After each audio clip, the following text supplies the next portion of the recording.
Hello dear friends, good morning. ഇന്ന് നമ്മൾ discuss ചെയ്യാൻ പോകുന്നത് GSTയെ കുറിച്ചാണ്. അതായത് ഗുഡ്സ് ആൻഡ് സർവീസസ് ടാക്സ്, അതിൻ്റെ മീനിങ്, ഫീച്ചേഴ്സ്, അതുപോലെ തന്നെ ഏതൊക്കെ ഇൻഡയറക്റ്റ് ടാക്സിനെ റീപ്ലേസ് ചെയ്തിട്ടാണ് GST നിലവിൽ വന്നിട്ടുള്ളത് മുതലായ കാര്യങ്ങളാണ്. അപ്പോൾ നമുക്ക് ആദ്യം തന്നെ GSTയുടെ മീനിങ് എന്താണെന്ന് നോക്കാം. Goods and Services Tax came into existence from 1st July 2017, replacing number of other taxes that was applied till. GST is an indirect tax levied on the supply of goods or services. This law replaced many indirect tax laws that previously existed in India.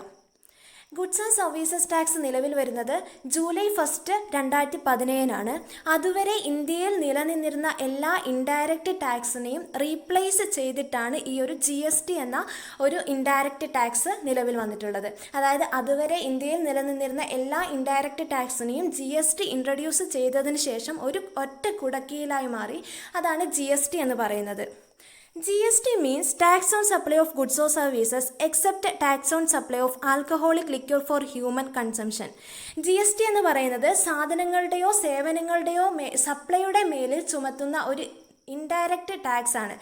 പക്ഷേ ഈ ഒരു സപ്ലൈൻ്റെ കേസിൽ supply of alcoholic liquor for human consumption ഉൾപ്പെടുന്നതല്ല. അത് പ്രത്യേകം note ചെയ്യണം.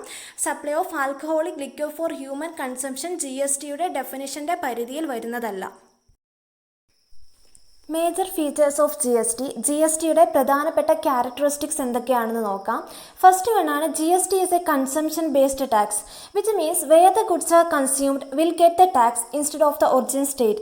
It follow the destination principle. അതായത് GST നിലവിൽ വരുന്നതിന് മുമ്പ് ഏത് സ്റ്റേറ്റാണോ മാനുഫാക്ചർ ചെയ്യുന്നത് ആ ഒരു സ്റ്റേറ്റിനായിരുന്നു ടാക്സ് കളക്ട് ചെയ്യാനുള്ള റൈറ്റ് ഉണ്ടായിരുന്നത്. എന്നാൽ GST ഇൻട്രൊഡ്യൂസ് ചെയ്തതിന് ശേഷം ഏത് സ്റ്റേറ്റിൽ വെച്ചാണോ ഗുഡ്സ് കൺസ്യൂം ചെയ്യുന്നത് ആ ഒരു സ്റ്റേറ്റിനാണ് ടാക്സ് കളക്ട് ചെയ്യാനുള്ള അവകാശം. അതിനെയാണ് GST is a consumption based tax അല്ലെങ്കിൽ ഡെസ്റ്റിനേഷൻ ബേസ്ഡ് ടാക്സ് എന്ന് പറയുന്നത്. സെക്കൻഡ് ഫീച്ചറാണ് method of levy and collection of tax. Method of levy and collection of tax has considerably changed under GST system. Here we use Goods and Services Tax Network. It is a platform for all the GST related parties, which includes manufacturers, government, taxpayers, etc. to collaborate them into a single portal. അതായത് GST നിലവിൽ വന്നതിന് ശേഷം tax levy ചെയ്യുന്നതിൻ്റെയും collect ചെയ്യുന്നതിൻ്റെയും procedures complete മാറി. ഈ tax levy ചെയ്യുന്നതും collect ചെയ്യുന്നതും എല്ലാം ഒരു സിംഗിൾ പോർട്ടലിലൂടെയാണ്, ഒരു ഓൺലൈൻ പ്ലാറ്റ്ഫോമിലൂടെയാണ്. അതിനെയാണ് GST നെറ്റ്വർക്ക് എന്ന് പറയുന്നത്. ഈ ഒരു GST നെറ്റ്വർക്കിൻ്റെ പ്രധാനപ്പെട്ട ധർമ്മം എന്താണെന്ന് വെച്ചാൽ GST റിലേറ്റഡ് പാർട്ടീസ് ഉണ്ടല്ലോ, അതായത് മാനുഫാക്ചേഴ്സ്, ഗവൺമെൻറ്, ടാക്സ് പേയേഴ്സ്, ഇവരെല്ലാം ഒരു സിംഗിൾ പോർട്ടലിലേക്ക് കൊളാബറേറ്റ് ചെയ്യുക എന്നതാണ് GST നെറ്റ്വർക്കിൻ്റെ പ്രധാനപ്പെട്ട ധർമ്മം എന്ന് പറയുന്നത്. നെക്സ്റ്റ് ഫീച്ചറാണ് concurrent jurisdiction between central and state government. It confer the power to the central and state to make the law in respect of goods and services tax. It provides an exclusive power to the central to make law for tax on interstate supply of goods.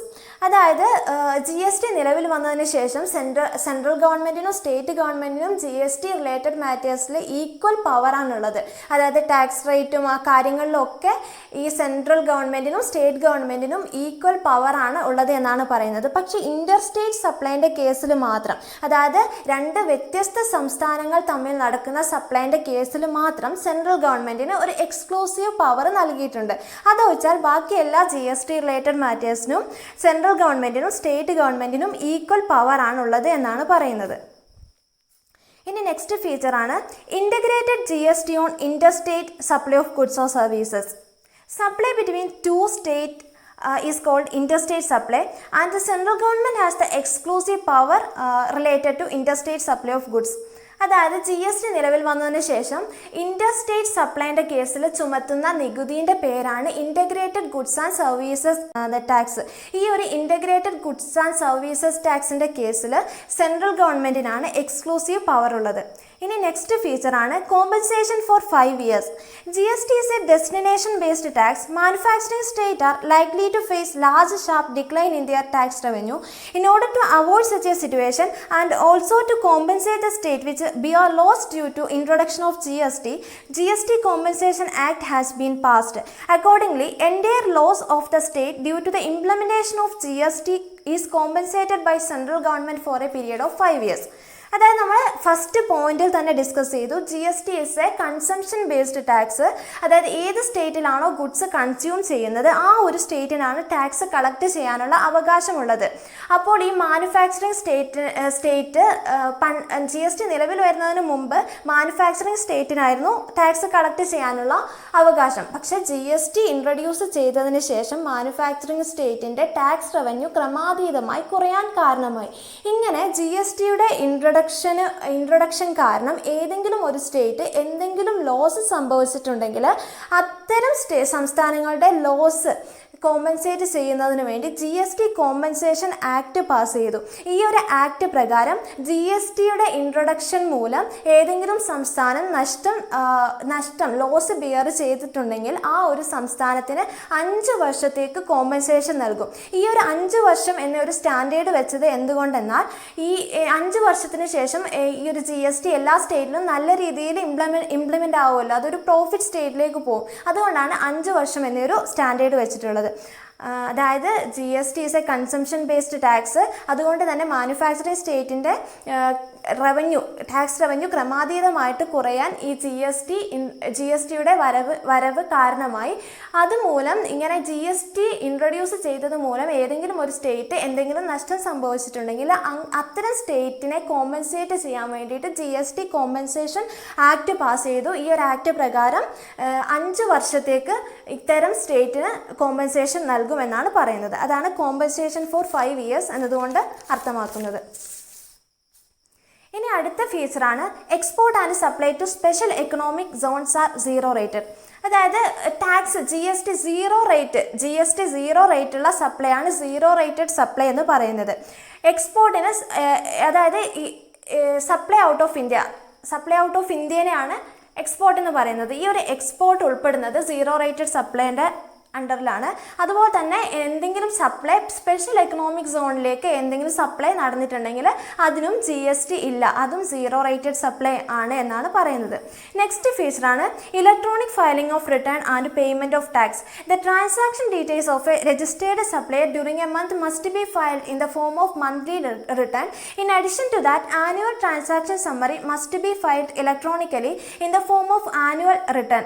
അതായത് GSTയുടെ ഇൻട്രൊഡക്ഷന് ശേഷം എല്ലാ tax levy ചെയ്യുന്നതും collect ചെയ്യുന്നതും എല്ലാം online വഴിയാണെന്ന് നമ്മൾ പറഞ്ഞു.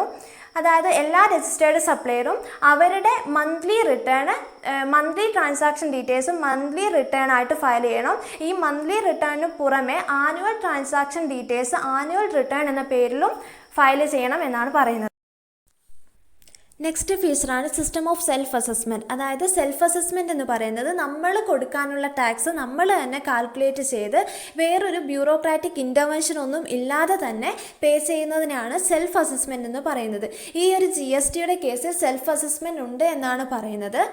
നമ്മൾ ചെയ്തത് സെൽഫ് അസസ്മെൻ്റ് ആണെങ്കിൽ കൂടിയും ഈ ഒരു GST റിലേറ്റഡ് ലോസ് ഒക്കെ കോംപ്ലൈ ചെയ്തിട്ടാണ് നമ്മൾ ടാക്സ് കണ്ടുപിടിച്ച് പേ ചെയ്തത് എന്ന് ഉറപ്പ് വരുത്താൻ വേണ്ടിയിട്ട് ബിസിനസ്സിൻ്റെ ഓഡിറ്റൊക്കെ സാധാരണ കണ്ടക്ട് ചെയ്യുന്നത് പോലെ തന്നെ കണ്ടക്ട് ചെയ്യുമെന്നാണ് പറയുന്നത്. ഇനി ലാസ്റ്റ് ഫീച്ചറാണ് GST കൗൺസിൽ.